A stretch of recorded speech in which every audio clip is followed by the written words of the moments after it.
Hello दोस्तों, कैसे हैं आप सभी। उम्मीद करता हूँ आप सभी बहुत ही अच्छे होंगे। तो आज के इस वीडियो में हम पढ़ने वाले हैं क्लास 12 केमिस्ट्री का तीसरा चैप्टर जो है रासायनिक बलगदगी। इस चैप्टर का ये लेक्चर 3 है, तीसरा वीडियो है। आज के इस वीडियो में मैं कह सकता हूँ बहुत ही इंपॉर्टेंट टॉपिक पर डिस्कस करेंगे जो है अभिक्रिया की कोटि और है अभिक्रिया की आणविकता में अंतर। तो कोटि और आणविकता में क्या डिफरेंट होता है, इन दोनों के बीच क्या अंतर होता है, आज के इस वीडियो में हम पूरे तरीके से डिटेल में एक्सप्लेन करेंगे। मैं आपको विश्वास दिलाता हूं कि बहुत ही आसानी तरीके से आपको समझ में आएगा। एक एक पॉइंट को समझते हुए चलना है और नोट डाउन आपको करते हुए चलना है। तो हमें जानना है कि जो अभिक्रिया की कोटि और अभिक्रिया की जो आणविकता होती है, इन दोनों में क्या अंतर होता है। तो चलिए एक एक करके हम समझेंगे।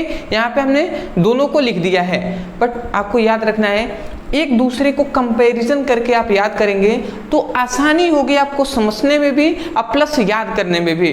तो मैं यही कहूँगा कंपैरिजन करके आप याद कीजिएगा, ठीक है जी।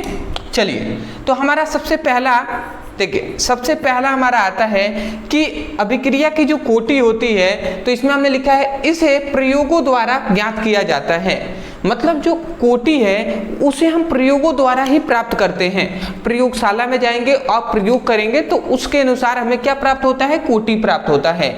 और यहाँ पे अभिक्रिया की जो आणविकता है इसे क्रिया विधि द्वारा प्राप्त किया जाता है। मतलब आणविकता को हम किसके द्वारा, आणविकता को हम क्रिया विधि द्वारा हम ज्ञात कर सकते हैं, पता लगा सकते हैं, ठीक है। परंतु जो कोटि है इसे प्रयोगों द्वारा हम क्या कर सकते हैं, ज्ञात कर सकते हैं, ठीक है, प्राप्त कर सकते हैं।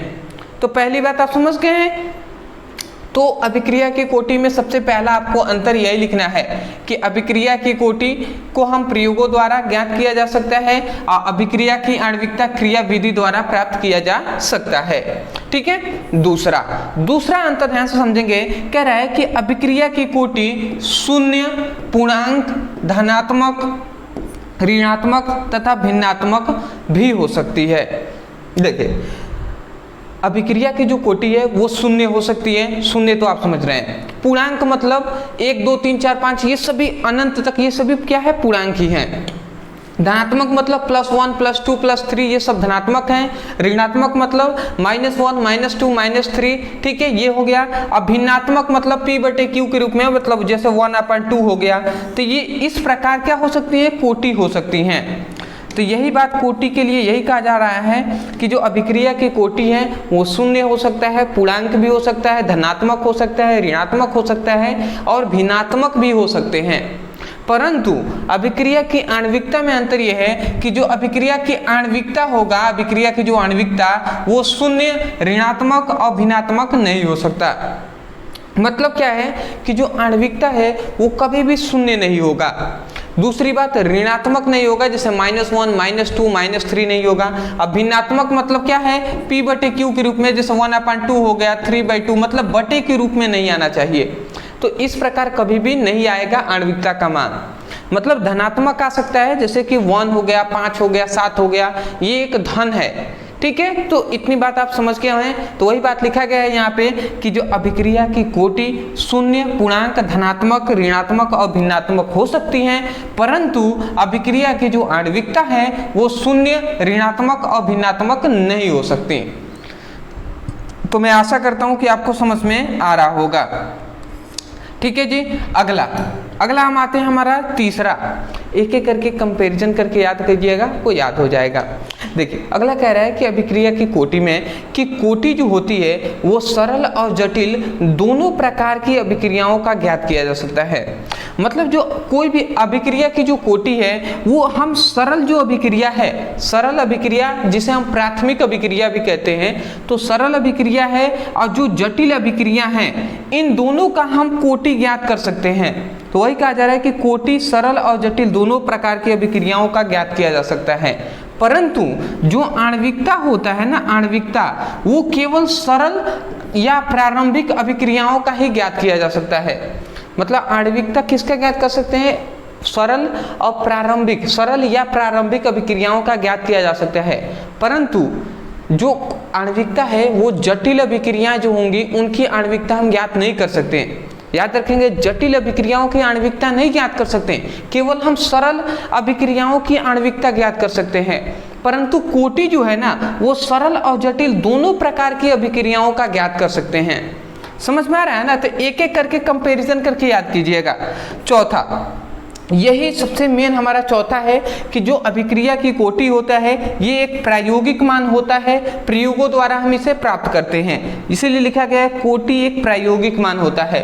और जो आणविकता होता है यह एक सिद्धांतिक मान्य होता है। ठीक है, सिद्धांतों द्वारा हम इसे प्राप्त करते हैं, तो वही लिखा गया है कि आणविकता एक सिद्धांतिक मान होता है।